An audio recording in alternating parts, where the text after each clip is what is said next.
నమస్తే సార్. నమస్తే. సార్, షర్మిల ఒక కామెంట్ చేశారు, జగన్ ఒక ఫోటోంటి వెన్నుపోటుదారుడు అని చెప్పేసి అన్నారు. అంటే ఇప్పటి వరకు మనం చంద్రబాబు నాయుడు అనడం చూసాము, ఇప్పుడు జగన్ని కూడా అంటున్నారు. మరి ఇది ఏ కాంటెక్స్ట్ లో చూడవచ్చు మనం? అంటే షర్మిల ముందు నుంచి కూడా ప్రధానమైన ఫోకస్ జగన్ మీదనే పెట్టింది. అంటే అది సహజం కూడా, ఎందుకంటే జగన్ అధికారంలో ఉన్నాడు కాబట్టి జగన్ మీద పెట్టాలి. అయితే ఆమె మెయిన్ ఫోకస్ చెప్పాలంటే బీజేపీతో కుమ్మక్కై జగన్ రాష్ట్రానికి నాశనం చేశాడన్న నెరేటివ్ ఆమె తీసుకున్నది. అయితే ఆమె చెప్తున్నది ఏమంటే BJP single MLA single MP లేకుండా ఆంధ్రప్రదేశ్ని తన గ్రిప్లో పెట్టుకోగలిగింది అనేది చెప్తుంది. అదేం కొత్త విషయం కాదు, అందరికీ తెలిసిందే. అదేంటంటే విచిత్రమైన పరిస్థితి. మామూలుగా ఇప్పుడు తెలంగాణ తీసుకుంటే ఇక్కడ కనీసం కాంగ్రెస్ పార్టీ బీజేపీతో లేదు. ఒకవేళ బీఆర్ఎస్ సరెండర్ అయినప్పటికీ కాంగ్రెస్ పార్టీ ఖచ్చితంగా బీజేపీకి యాంటీగా ఉంటుంది. కానీ అక్కడ అది లేదు. అక్కడ రూలింగ్ పార్టీ బీజేపీతోనే ఉంటుంది. జగన్ బీజేపీని ధిక్కరించే పరిస్థితి ఏమాత్రం లేదు. ఏదేమైనా రిక్వెస్టింగ్ అడగడం, అడుక్కోవడం, అప్పులు తీసుకోవడానికి పర్మిషన్లు అడుక్కోవడం, తర్వాత వాళ్ళు న్యాయంగా రావాల్సిన రాష్ట్ర వాటా, మామూలుగా పన్నుల్లో నుంచి రాష్ట్ర వాటా వస్తుంది, అదంతా కూడా అడుక్కోవడం తప్ప డిమాండ్ చేసి గట్టిగా మాట్లాడి అనేది లేదు జగన్ కూడా. కొంతవరకు అది అతని పద్ధతి సక్సెస్ కూడా అయింది, కొంతవరకు డబ్బులు లాగగలిగారు. సో ఆ మేరకి అట్లాగే అప్పులకు కూడా పర్మిషన్లు తీసుకోగలుగుతున్నాడు, నెట్టుకొస్తున్నాడు. బీజేపీ కూడా ఇతను మనతో ఫ్రెండ్లీగా ఉన్నాడు. రెండోది, వాళ్ళకి అనేక విషయాల్లో రాజ్యసభలో వాళ్ళకి బలం లేనప్పుడు జగన్ ఆదుకున్నాడు వాళ్ళని బిల్లుల విషయంలో. పార్లమెంట్లో మిగతా లోక్సభలో కూడా మద్దతు అడగకపోయినా తను మద్దతు ప్రకటించాడు. అలాగే తమకు లాయల్గా ఉన్నాడు అని చెప్పి వాళ్ళు కూడా కొంత లిబరల్గా ఉన్నారు చాలా విషయాల్లో జగన్కి. అందుకని జగన్ ఎక్కడ కంట్రోల్ చేయలే. అమరావతి రాజధాని కాదని జగన్ ఏదో రకరకాల విన్యాసాలు చేసినా కూడా వాళ్ళు ఏం కంట్రోల్ చేయలేదు.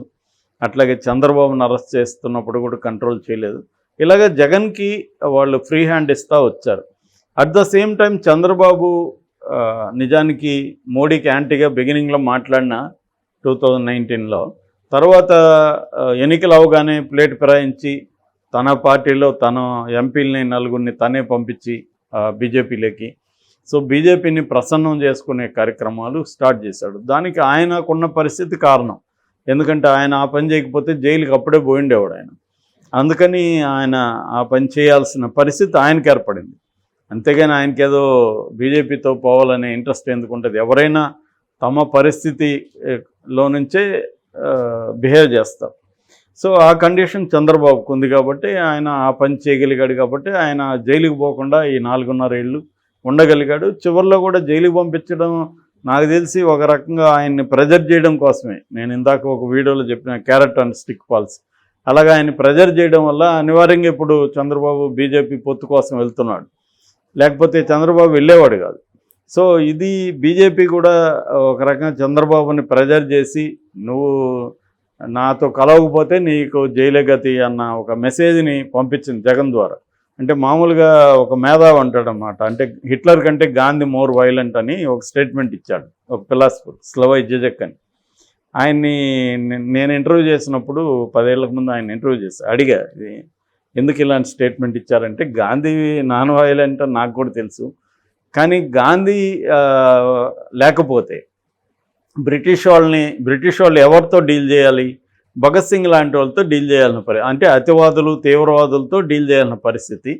కాబట్టి గాంధీ ఏం చెప్పేవాడంటే బ్రిటిష్ వాళ్ళకి, మీరు నాతో డీల్ చేయకపోతే మీరు వాళ్ళతో డీల్ చేయాల్సి వస్తుంది, కాబట్టి మీరు మర్యాదగా నాతో డీల్ చేసుకోండి అని బెదిరించగలిగాడు గాంధీ.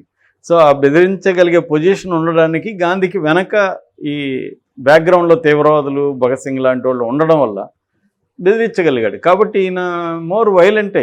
అంటే నాతో మీరు డీల్ చేయకపోతే వాళ్ళతో డీల్ చేస్తారంటే వైలెన్స్ ఉన్నట్టే కదా అనేది ఆయన ఎక్స్ప్లెయిన్ చేశాడు. అలాగా మోడీ వాళ్ళు కూడా ఏంటంటే, మీరు నాతో కలవకపోతే జగన్ ఉన్నాడు ఇక్కడ, జగన్ మీ సంగతి చూస్తాడు అన్న ఒక దీన్ని ప్రొజెక్ట్ చేయగలిగారు.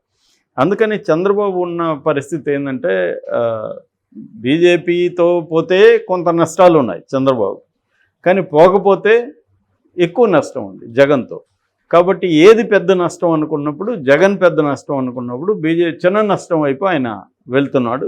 సక్సెస్ కూడా అవుతుంది ఆ రకంగా.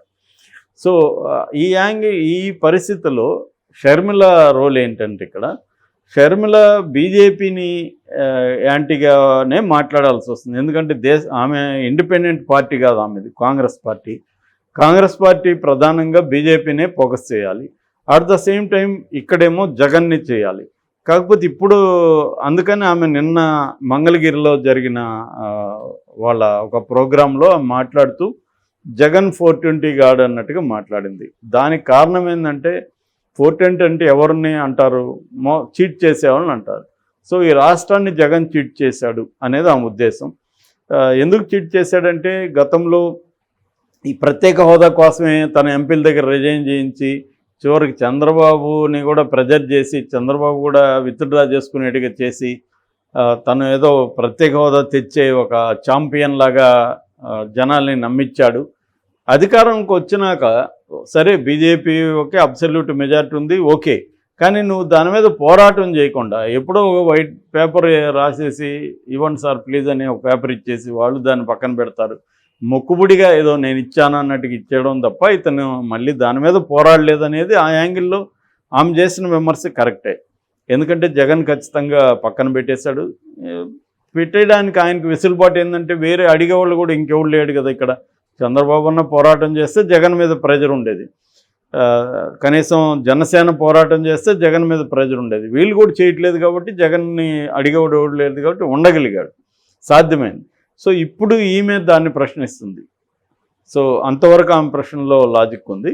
అయితే ఆమె వెన్నుపోటు పొడిచాడు అనేది కూడా ఈ కాంటెక్స్లో అనేది, వెన్నుపోటు అనేది కూడా ఇదే కాంటెక్స్ట్. ఎందుకంటే విభజన హామీలు సంబంధించి దాదాపు 12 నుంచి 15 లక్షల కోట్లు రావాలి, అవన్నీ జగన్ కాంప్రమైజ్ అయిపోయాడు, రాష్ట్రం కోసం చేయలేదు అనేది ఆమె మాట్లాడింది.